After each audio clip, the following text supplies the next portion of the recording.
Véronique Morosi, bonsoir. Bonsoir. Yves, bonsoir. Bonsoir. Michel, bonsoir. Bonsoir. Alors Yves, fais-moi plaisir, dis-moi bonsoir comme tu dis bonjour tous les jours à la télé. Bonsoir. Très bien. Oui, mais ça ressemble à Mitterrand. Tu connais Michel Drucker? Très bien.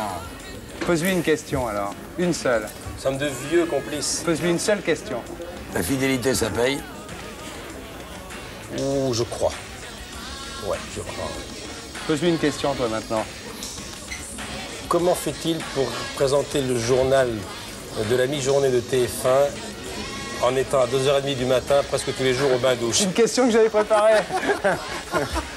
Vieille habitude. Vieille habitude. Habitude, j'allais dire réflexe physiologique normal. Ça me fascine totalement.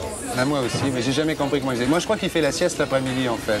Non, moi je crois que... Alors je vais répondre à une question que beaucoup de gens de notre profession se posent et aussi des téléspectateurs. Le secret d'Yves, Ouais. c'est qu'il doit... Ça c'est un fils de médecin qui vous le dit.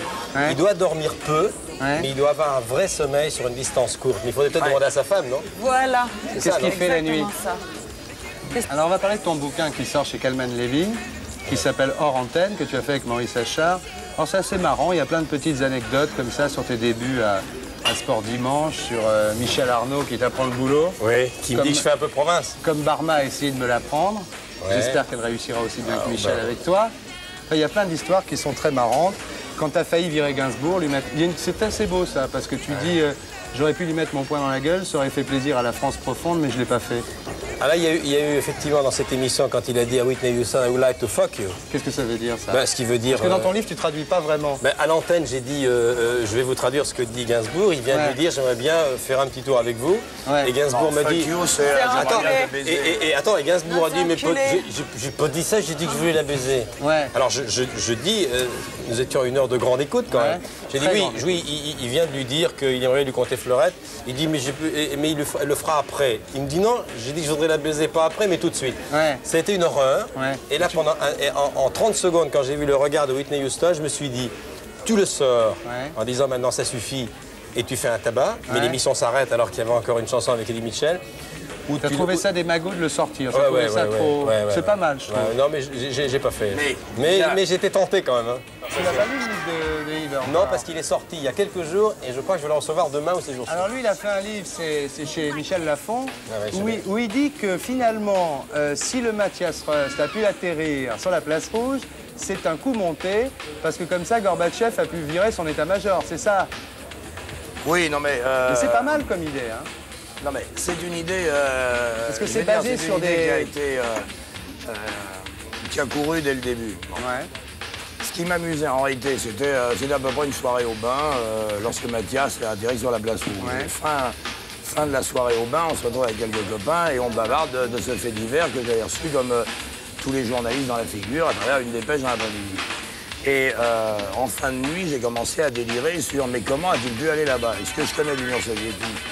Est-ce que je connais un petit peu des rapports avec les états-majors soviétiques, la nomenclatura? J'ai dit que ce type n'avait pas pu arriver là-bas par hasard. Alors à partir de là, en plus de ça, il y avait quelques cinéastes dans le coin, est née une idée de scénario dans laquelle il fallait trouver une histoire qui se tienne et qui aboutisse à l'arrivée de Mathias sur la place rouge. Voilà. Mais est-ce que toi, t'as pas été manipulé par les Russes pour que finalement, on fasse croire que ça, c'est possible seulement s'ils le veulent bien? Non, parce que d'abord, c'est un livre de journaliste. Ouais. Et étant journaliste et recevant les dépêches, et connaissant un petit peu le système soviétique, il n'y a pas un Cessna, on pourra toujours me raconter ce qu'on veut, Qui peut il n'y a pas un passer. Cessna qui peut passer sans que la chasse le prenne. Seulement dans le système soviétique, il est évident que entre une chasse qui prend en chasse un Cessna et le moment où il faut tirer, il faut qu'il y ait une décision. Alors c'est le système hiérarchique que je développe dans le bouquin. Ouais. Il faut qu'il y ait le type présent pour dire tirer. Seulement si tous les types sont absents ce jour-là, personne ne tirera. Et c'est à travers ça que j'ai imaginé l'histoire de Mathias arrivant jusqu'à la place rouge. Mais quand même, t'entretiens une bonne relation avec l'URSS. Je veux dire, c'est vrai que t'as Ah, fait mais, une coquette de lancement à l'ambassade de Mais l'URSS. excellente, et je souhaite que le livre soit lancé à l'ambassade soviétique. Ouais. L'un des premiers exemplaires que j'ai dédicacé était dédicacé à Mikhail Mais Gorbatchev. la question que je voulais te poser, parce que moi j'y pense tous les matins en me réveillant, c'est comment tu fais, Drucker l'a posé tout à l'heure. Quel est le secret alors? Tu vas nous le dire, là. Mais il n'y a pas de secret. Mais si, il y a un non. secret. Tu es là jusqu'à 4h du matin, tu présentes le 13h, le soir tu vas dîner en Mais ville. être là, t'as une être là. femme, t'as un enfant, comment tu Être fais? là jusqu'à 4h du matin, à Drissou ou ailleurs du reste, Ouais. c'est aussi une formidable école de rencontres. Moi, je me souviens, l'un des premiers scoops, je n'ai pas raconté ma vie comme Michel, mais je la raconterai peut-être un jour, mais l'un Sans des doute. premiers scoops mondiaux que j'ai pu faire à la télévision, Michel s'en souvient peut-être, c'est le moment où j'ai eu à 13h Henry Kissinger, qui m'a en premier révélé le plan qu'il allait... Tu l'as trouvé chez Régine. Je l'ai trouvé chez Régine à 5h du matin. Ouais, c'est J'ai vrai, fait ouais. le pari que lui ne pourrait pas se réveiller à l'heure à laquelle je faisais mon journal. Ouais. On a tenu le pari à 5h du matin et le lendemain, j'avais le scoop du plan des accords de Mais lui, il se Port-David. couche vachement tôt, alors. Comment c'est possible Et je ça suis sûr que si Drucker faisait le journal, il irait à la pêche beaucoup plus souvent. Si on ne veut pas être victime du phénomène d'usure, il y a intérêt à être en permanence à l'écoute. Si je suis ici et si je regarde, par exemple, ce que tu fais sur la 5, je ne veux pas avoir l'air de lécher les bottes, mais je dis que en matière de night clubbing, de regard sur une société qui vit, ton émission, c'est à peu près la même révolution que ce qu'avait fait Dim Dam Dom ça me fait plaisir, parce que Daisy est vraiment une amie. il y a très longtemps. Bon. Et la façon de traiter les invités la nuit, etc., avec des hommes politiques, c'est aussi révolutionnaire que Dim Dam Dom.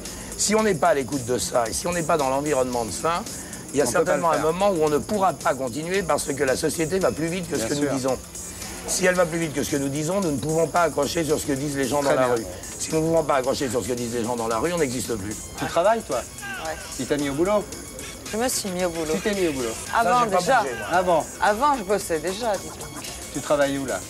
Maintenant, Oui. je travaille au Nouvel Obs. Ouais, c'est bien, c'est une bonne marque. Comme quoi? Comme Comme journaliste. stagiaire. Non, je suis journaliste.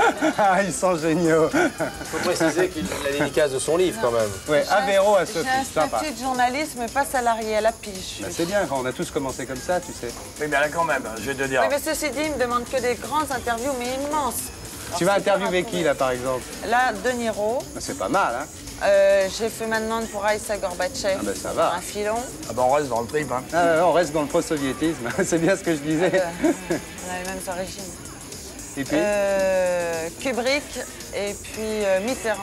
Et pour être sûr de ne rien rater de Inarditube, abonnez-vous et mettez un pouce bleu.